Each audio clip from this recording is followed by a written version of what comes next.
Ya Allah, ya Rabb, sesungguhnya aku berlindung kepadamu dari kelemahan dan kemalasan.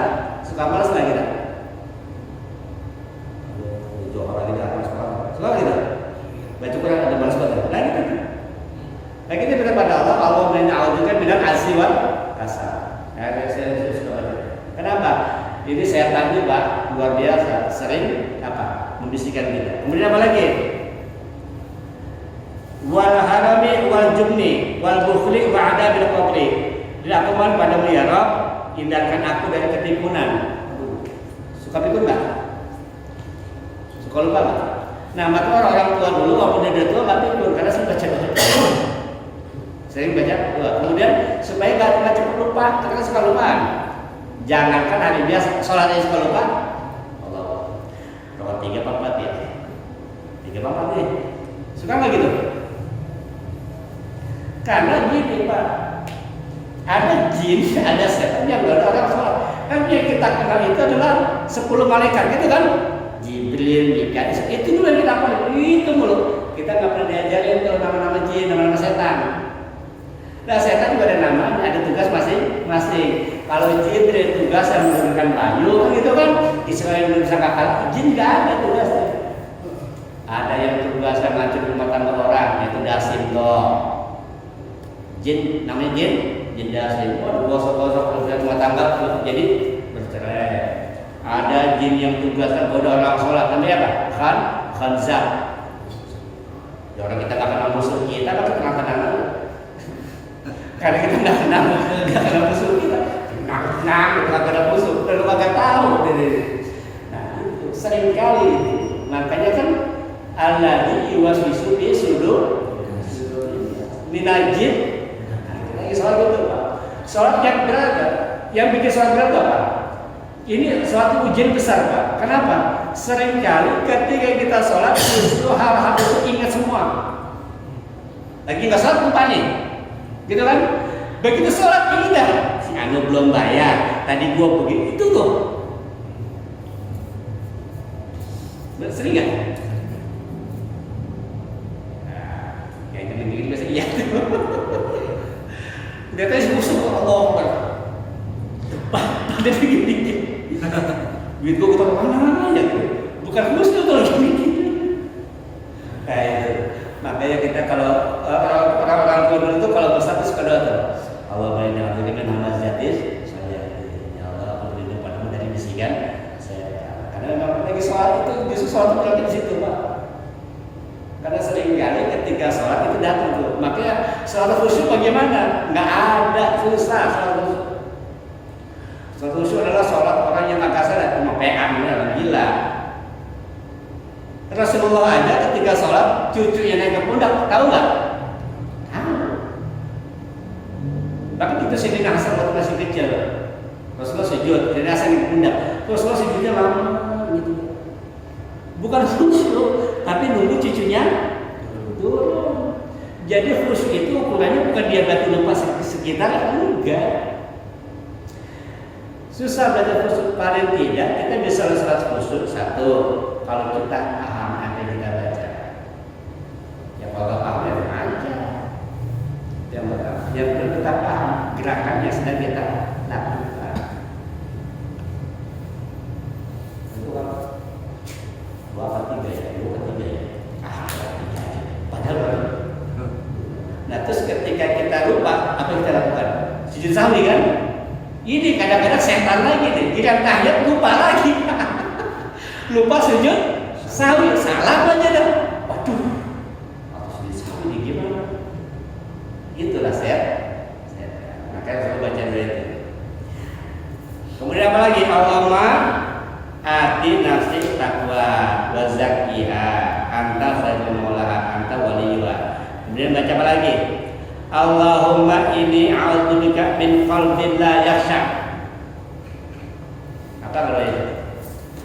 Ya Rabb, aku berlindung kepadamu min qalbin la yakhsha, dari hati yang enggak khusyuk, yang enggak konsentrasi. Doa juga kadang-kadang jangan sholat, doanya kadang kita enggak khusyuk.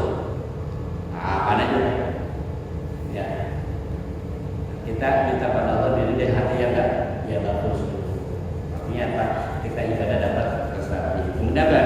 Wa min nafsin la yashba, dan dari nafsu yang nggak pernah cukup. Satu pengen dua pengen tiga. Bocah gitu Pak ya. Kenapa? Bisa dulu berapa? 100 Bapak kasih segitu. Seneng nggak tuh baca? Tapi kalau orang nggak ngepos ngomong lagi, coba nggak hilangin kan jadi 100 gitu. Itu orang yang nggak pernah puas. Kalau hilang sesuatu gitu kan, diganti, dia pikir apa? Coba kalau nggak hilang, jumlahnya jadi kasih 1 gunung, minta 2 gunung, sama tuh. Ya Allah ya Allah, kasih saya kerjaan nggak apa-apa dah, ngapain nggak apa-apa dah, hobi nggak apa-apa dah, gitu kan? Dikasih ya Allah jadi, oke. Coba jangan hobi ya, dan begitu tuh, terus tuh manusia, nggak pernah ada cukup. Nah kita minta pada Allah Subhanahu Wa Taala dari apa? Bin nafsin dari jiwa, dari nafsu yang selalu nggak ada puasa. Wa ilmin la yanfa, dan dari ilmu yang nggak bermanfaat. Wah ngaji belum banyak gitu. Ngaji itu kan. Padahal kita jelas tahu bahwa ilmu pahala yang tidak akan putus adalah pahala ilmu yang bermanfaat. Ya boleh sedikit gitu kan. Ketika kita lupa nasihati. Jangan sampai kita mengaji, belajar tapi kita bisa manfaatin. Bayangkan orang yang memanfaatkannya, lulusan mesin, lulusan SN, tapi ilmunya tidak ada manfaatnya. Lulusan teknik mesin, gitu kan? Bukan jadi tunas, bukan karena dia tidak mau mengamalkan ilmunya. Tapi kalau ilmunya dimanfaatin, ada nggak sih? Ini kita mendapat Allah supaya ilmu kita itu benar-benar wadah batin dan yustajabula, dan kita mendapat Allah supaya doa-doa kita itu dijawab oleh Allah Subhanahu wa Ta'ala. Nah, Ibnu Zaid mengatakan selalu mengajarkan kepada kami doa-doa tersebut. Sekarang tuh baca tuh. Allahumma inni a'udzubika minal hammi wal hazan. Ya Allah, aku beri kepadamu minal hammi, dari kecemasan, wal hazan, dan sedih. Dia kadang-kadang mood kita suka turun, cemas nggak jelas. Aduh, gimana itu kita perlindungan Allah. Ya. Kalau makanya dulu itu Nabi Yunus ketika dimasukkan dalam perut ikan, itu luar biasa. Di dalam perut ikan gelap, di dalam perut 40 hari, 40 malam, makan di mana dia? Disebutkan negam, melaham. Ada ham, ada gam, beda. Wal hazan, rasa sedih. Allah menyamakan demikian hamdi wazili Allah ya Rabb, aku mau berlindung dari rasa cemas dan rasa sedih. Allah menyamakan wal jubni wal bukhul, dan apa? Sifat pelit dan cuek. Wal asyi wal kasal, dan rasa malas. Wa na'udzu bika min ghalabatid dain. Ya aku mau padamu ya Rabb, bebaskan aku dari hutang.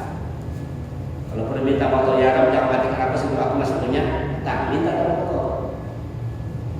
Terus selalu dia Pak, ya Rabb, jangan kau matikan aku sebelum aku melunasi hutang-hutang kepadamu dan kepada manusia. Karena sholat kita, puasa kita itu nggak ada dia kalau kita masih punya. Maka kita minta pada Allah agar kita dimatikan dalam kondisi nggak punya hutang. Caranya Allah. Yang tahu hutang cuma Anda dan Allah, nggak usah ngomong orang. Kayak hutang masih ada, nggak usah ngomong. Mintanya Allah supaya bisa dibayar. Kita nggak tahu dulu kita mau pernah pinjam gitu kan, terus sekarang udah bayar. Makanya minta kepada Allah ya Rabb, jangan matikan aku sebelum aku bisa melunasi hutang-hutang. Karena hutang itu kan sudah bilang orang mati fisabilillah aja nih itu terhambat gara-gara punya hutang. Orang mati di medan perang itu bisa masuk surga gara-gara punya hutang. Nah, bagi kita kepada Allah supaya dibebasi dari hutang. Wa'udzu bika min ghalabatid dain wa qahri rijal. Dan aku mohon padamu ya Allah dari orang-orang yang ingin menguasai, dalam arti ingin berbuat zalim.